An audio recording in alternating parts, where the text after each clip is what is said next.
When I was young, my family lived overseas. I lived in Russia for a few years, and my mother shouldn't have abandoned sent me where all the American kids went to school. She could have worked to me to get up with American education, so she decided to teach me as the lesson herself, Monday through Friday. But because she had to go to work, the time she could do it was at 4:30 in the morning. But whenever I'm complaining, my mother would just leave me one of those looks. She said, "It's no big deal for me either, Busker." So I've known some of you as a Jordan to be back at school. Now I'm here today because I have something important to discuss with you. My father left my family when I was 2 years old, and I was raised by my single mom who had to work and who struggled at times to pay the bills and wasn't always be able to give us the things that other kids have. There were times when I missed having a father in my life. There were times when I was lonely and I felt like I was feeling. So I was always as focused as I should be on school, but I did something that I'm not proud of, and I'm not as much able than I should have in my life. Could have been easily taken I could for the was. But I was lucky. A lot of a lot of circumstances. I had the opportunity to go to college and now school and follow my dreams. My wife, our first lady Michelle Obama, she had a similar story. Neither of her parents have gone to college, and they didn't have a lot of money, but they worked hard and she worked hard so that she could go to the best schools in this country. Some of you might not have those advantages. Maybe you don't have others in your life who give you the support that you need. Maybe someone in your family has lost their job and there's not enough money to go around. Maybe you live in a neighborhood where you don't feel safe, or have friends who are pressuring you to do things you know aren't right. Maybe you could be a white writer. Maybe even looking on to write a book or articles in the newspaper, but you might not know it until you watch that newspaper. That in the class paper that's assigned to you.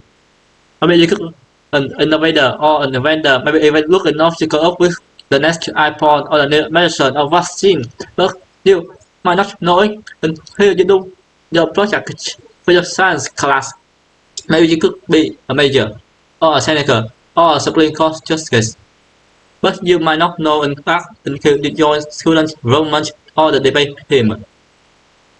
And no matter what you want to do with your life, I guarantee that you need an education to do it. You want to be a doctor or a teacher or a police officer? You want to be a nurse or an architect, a lawyer or member of a military? You need a good education for every single one of these careers. You cannot drop out of school and just jump into a real job. You've got to train for it and work for it and learn for it. That is just important for your own life and your own future. What you make of your education will decide nothing less than the future of this country. The future of America depends on you. What you learn in school today will determine whether we as a nation can meet our greatest challenges in the future. You need knowledge and problem-solving skills. You learn in science and math to cure diseases like cancer and AIDS, to develop new energy technology and look at our environment. You need the insight and critical thinking skill. You write in the history and social studies to fight poverty and homelessness, crime and discrimination, and make our nation more fair and more free. You need the creativity and ingenuity to develop in all the classes to build new companies that will create new jobs and boost our economy. We need every single one of you to develop your talents and your skills and your courage so you can help us all folks solve our most difficult problems. If you don't do that, if you quit on school, you are not just working on yourself, you are working on your country. Now, I know it's not always easy to do well in school. I know a lot of you have challenges in your lives right now that can make it hard to focus on your schoolwork. I know what it's like, but at the end of the day, the circumstances of your life, what you look like, where you go from, how much money you have, what you love doing on home, none of that is an excuse for neglecting your homework for or having a bad attitude in school. That's no excuse for cutting back to your teacher or cutting class or dropping out of school. There is no excuse for not trying. Where you are right now doesn't have to determine where you end up.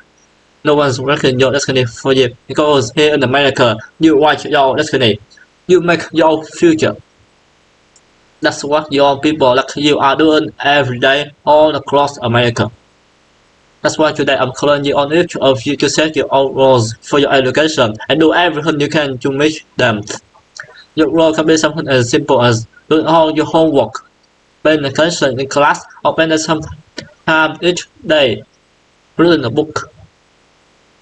Maybe you decided to get involved in extracurricular activity or volunteer in your community. Maybe you decide to stand up for kids who are being squeezed or bullied because of who they are or how they look. Because you believe, like I do, that all young people deserve a safe environment to study and learn. Maybe you decide to make a career yourself to be more ready to learn. But whatever you resolve to do, I want you to commit to it. I want you to really work at it. I know that sometimes you lack a sense of activity that you rich and successful without any hard work. Let's your kick touch to success in with school rapper or basketball or being a reality TV star. Yes, you have learned to be or any of those things. The truth is, being successful is hard. You won't love every subject that you study. You won't click with every teacher that you have. Not every homework assignment will seem completely relevant to your life right at this minute. And you won't necessarily succeed at everything at the first time you try. That's okay. Some of the most successful people in the world are the ones who have the most failures. J.K. Rowling, who wrote Harry Potter. Her first Harry Potter book was rejected 12 times before it was finally published. Michael Jordan was kicked from his high school basketball team. He lost hundreds of games and missed thousands of shots during his career. But he once said that I have failed over and over and over again in my life, and that's why I succeeded. These people succeeded because they in the school that you can't let your failure define you. You have to let your failures teach you. You have to let them show you what you do differently the next time. So if you get into trouble, that doesn't mean you're a troublemaker. It means you need to try harder to act right. If you get a back way, that doesn't mean you're stupid. That just means you need to spend more time studying. No one's born being good at all things. You become good at things through hard work. You are not a versatile athlete. The first time you make a new sport, you don't hit every note. For the first time you sing a song, you lost your rackets. You've lost your rackets. The same principle applies to your schoolwork. You might have to do a math problem a few times before you read it right. You might have to read something a few times before you understand it. You definitely have to do a few drafts of paper before it's good enough to hand in. Don't be afraid to ask questions. Don't be afraid to ask for help when you need it. I do that every day. Asking for help isn't a sign of weakness, it's a sign of strength. Because it shows you have the courage to admit when you don't know something, and that then allows you to learn something new. So find out that you just a parent, a grandparent, or a teacher, a coach, or a counselor, and ask them to help you stay on the track to meet your goals. And even when you're struggling, even when you're scared, you feel like all the people have given up on you. Don't ever give up on yourself. Because when you give up on yourself, you give up on your country. The story of America isn't about people who quit when things are tough. It's about people who keep growing, who try harder, who love their country too much to do anything less than their best. This is a story of students who sat where you sit 250 years ago and went on the bridge of revolution and they founded this nation, young people. Students who sat where you sit 75 years ago who overcome depression and won a hot world war, who fought for civil rights and development on the moon.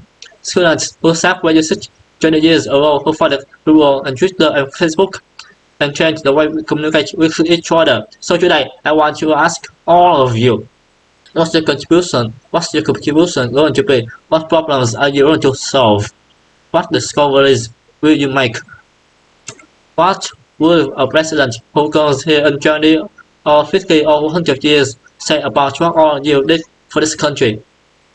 Now your families, your teachers, and I don't everything we can to make sure you have the education you need to answer these questions. I'm working hard to fix up your scaffolds and write your books and equipment and the computers you need to learn. But you have to know your book much too. So I expect all of you to get serious this year. I expect you to put your best effort into everything you do. I expect great things from each of you. So don't let us down. Don't let your family down or your country down. Most of all, don't let yourself down. Because I'm proud.